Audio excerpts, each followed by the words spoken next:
Welcome back to SharkTankIndia.com's YouTube channel. I'm Aditi Tabrawal and I'm very excited to bring to you the third episode of Guftagu with Shark Tank India entrepreneurs.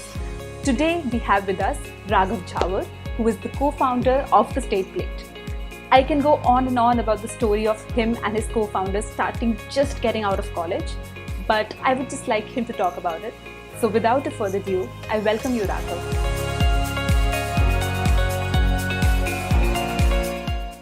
Pleasure to be here.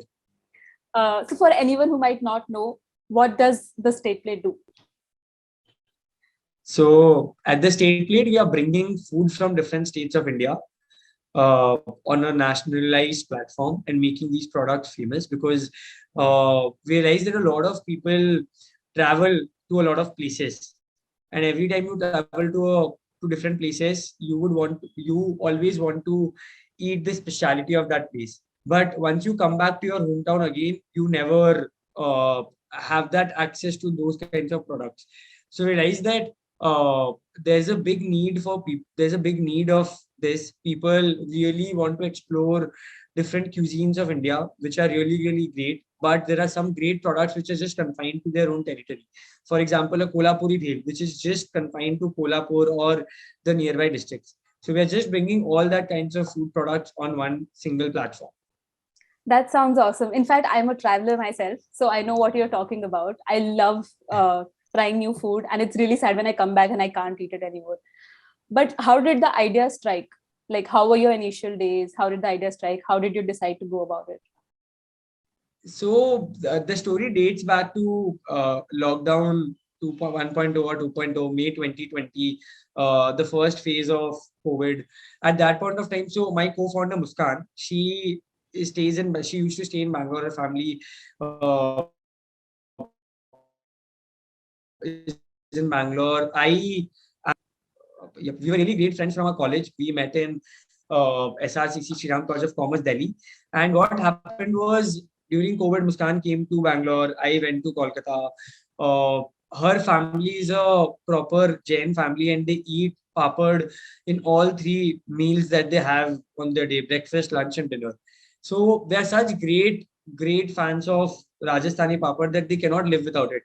And unfortunately, or fortunately, what happened was that on a single day during May, their supply of papad got over, and the authentic Rajasthani papad that they used to get, they could not access it then. The offline stores were shut. They tried calling the people who used to supply to them, and he also told that he could not supply because of the supply chain issues. Then they tried Amazon, Big Basket, all of these places, and they could not find that authentic taste. Of course, there were a lot of other brands which were selling papad, but for people like Muskan or her family who have been born and brought up eating papad, they could not just change the taste overnight. So at that point of time, Muskan was just sharing this thing with me that they faced this problem and they were not able to access papad. It was really a great problem. At that point of time, we realized, or this idea struck, that why is there not a platform which can supply authentic stuff from different places of India? And the idea starting when we started, because both of us are Rajasthanis, the idea was to bring Rajasthani products because we could relate to that idea. But as we spoke to more and more people from different ethnicities, we realized that it was not just our problem, but also problem from those people. And not only, let's say, people who are Rajasthani and cannot access Rajasthani papad, but a lot of other people also. Like there are a lot of products like papad, bhujia, bhel, bhakarwadi. All of these products are really national products, and people really want the most authentic version of them, but they are not able to get their hands on it because of the inaccessibility of those products. So because of that, this idea struck and we started the State Plate. So it's been 2 years, right? So what's been your biggest aha moment? I think biggest aha moment. So I think a lot of them. So I think on the funding side, it was of course first Antler and then Shark Tank India happened.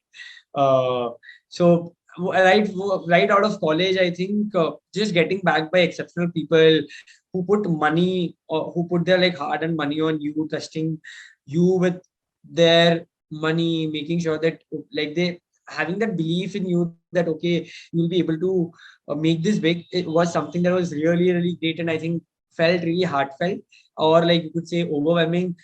Then Shark Tank was a great moment. Uh, Everybody across my family, extended families, they became so happy and so proud, and like like hundreds and thousands of people just from my family, extended family, people telling them, friends of friends of friends, just telling, okay, I know this person who's been there, is something I think that's great. So overall, I think it's been a great journey. One of the biggest things that has, of course, happened is like, I think just that happiness in the eyes of family, that okay, at such a young age, you are doing this, you're taking this risk, even though let's say you had those cushy jobs to go back to. So I think that is something that's been great. And in terms of, I think, customers, we have delivered more than 1 lakh orders, and I think we have delivered around more than 7 lakh to 8 lakh units of our products. So packets, you could say. So I think that's just been great to think that within 2 years we've been able to scale that much.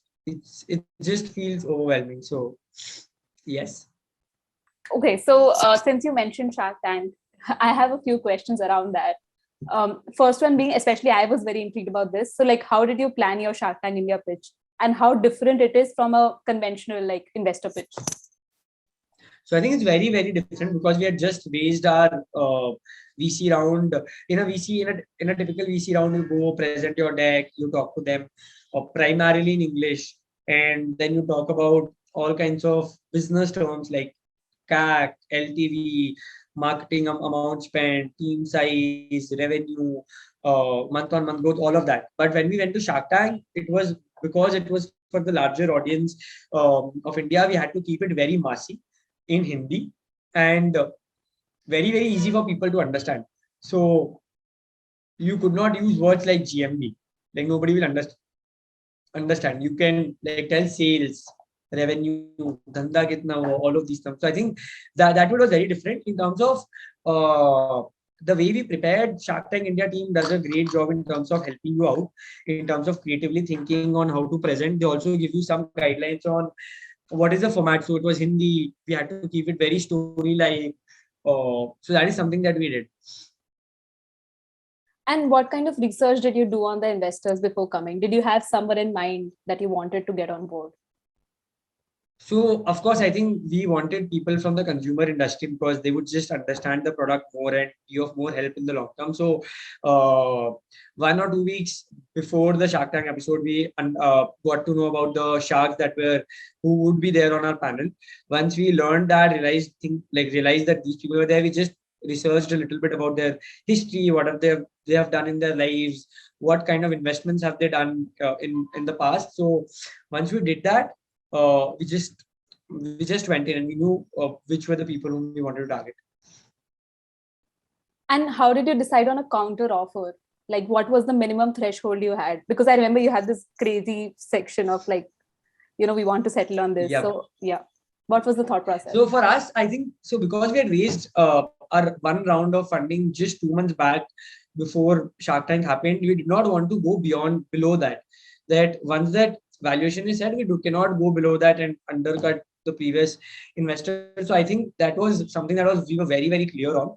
So we went inside with our deal, but Piyush did a counter offer, but that was way below the current numbers, the numbers that we already had raised at. So we just expressed our clear interest that we would be okay doing at this minimum rather than any other number. So that's how it happened. And we were we knew that below this, it's a no deal.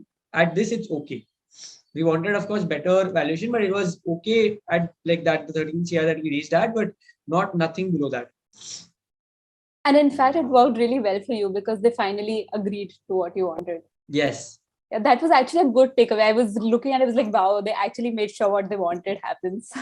A lot of people, I think the one thing that had come like a lot after our Shark Tank India episode aired was the way we negotiated there and made sure that we stood, because I think when you go inside there with such great people sitting in front of you, you know that whatever they're saying is correct. They know more about the industry. You get a little nervous, and because there are 5-6 sharks together you just realize that okay, they have the upper hand. So I think it was it was great that we stood our ground. We also felt proud after that, but I think more than what we realized, a lot of people made us realize after we came back, after our episode got aired.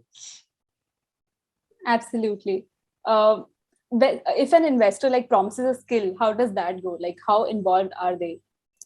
So it really depends on your relationship with the angel, with the shark.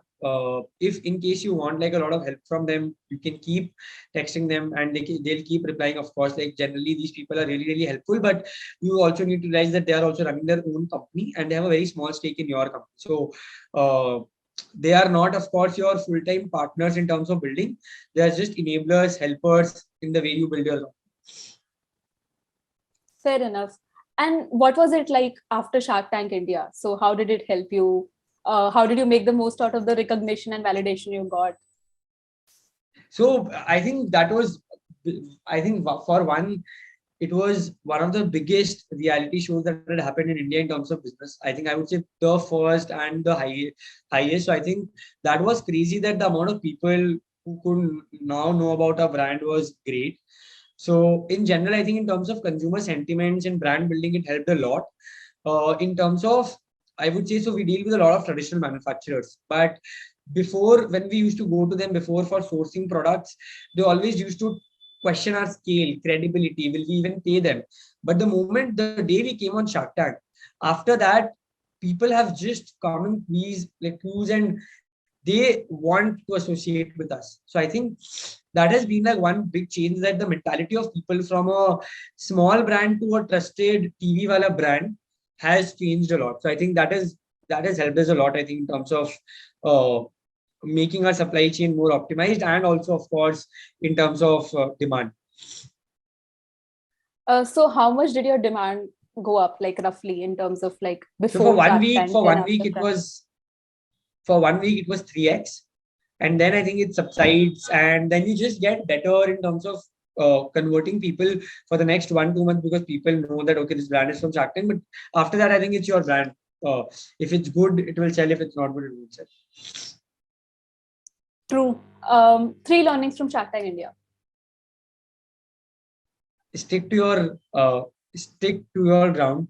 Hold on to your ground. If you have gone with something, just have that. Second, Hindi speaking to such a great, like such a mass audience. I think both Muskan and me, because we were so into English, like the way we used to pitch about state cricket to people, it just changed. So I think on such a large national stage, making sure that we could speak those terms for like 1 hour, that was great. A lot of learnings though. I think these were the two learnings. Third, I think prepare well when you know that okay, something so big is coming. So we could not prepare very, very well. We prepared to a certain extent, but like maybe when I look back now, I know that we could have used it for the betterment. So that's it. Thank you, Raghav, for such an insightful discussion. Starting right from college and progressing so much that you have in such a short period of time is amazing, and I'm sure you're an inspiration for a lot of us. So thank you. And to everybody who is watching, stay tuned because we have many more exciting episodes coming your way. Bye-bye.